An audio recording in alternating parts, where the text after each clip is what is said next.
நாங்கள் சூப்பரான ஒரு டெலிகேஷான ஒரு ரெசிபி பார்ப்போம். இது வந்து என்னென்னு பார்த்தீங்கன்னா, ப்ரெட்டை வச்சு செய்யக்கூடியது தான். ஒரு ப்ரெட் ஸ்லைஸ் எடுத்துக்கோங்க. எடுத்துகிட்டு அதை வந்து சுகர் சிரப் சேர்த்துக்கோங்க. சேர்த்துட்டு இந்த மாதிரி வந்து சாக்கோ சிரப் இருந்துச்சுன்னா அதை வந்து சேர்த்துக்கோங்க. எந்த ஃப்ளேவர் இருக்கோ அதை வந்து சேர்த்துக்கிட்டு, அதுக்கு மேலே வந்து ஒரு ப்ரெட்டை வச்சுட்டு, அதுக்கு மேலே சுகர் சிரப் வந்து சேர்த்துக்கோங்க. அதுக்கு மேலே வந்து சாக்கோ சிரப் வந்து மறுபடியும் சேர்த்துக்கோங்க. இந்த மாதிரி வந்து 3 லேயர் வந்து மொத்தம் வந்து செய்யணும். நான் வந்து ஓரங்களில் கட் பண்ணலை, அப்படியே வந்து செஞ்சுட்டேன். நீங்கள் ஓரங்களில் கட் பண்ணி செஞ்சுக்கோங்க. ரொம்ப இதை விட சூப்பராக இருக்கும். ஓரங்கள் வந்து கொஞ்சம் ஹார்டாக இருக்கிறதுனால சொல்கிறேன். இப்படி ஓரங்கள்லாம் கட் பண்ணல, சும்மா ரொம்ப செஞ்சுட்டேன்.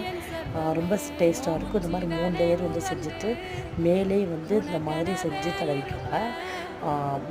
3rd ப்ரெட் இருக்குது பார்த்திங்கன்னா, அதுக்கு மேலே வந்து சுகர் சிரப்பு அண்டு வந்து இந்த மாதிரி சாக்கோ சிரப்பு வந்து சேர்த்துட்டு அதை வந்து பிள்ளைங்களுக்கு கொடுத்து பாருங்கள். செம்ம டேஸ்ட்டாக இருக்கும். இந்த வீடியோ பிடிச்சா லைக் அண்ட் சப்ஸ்கிரைப்.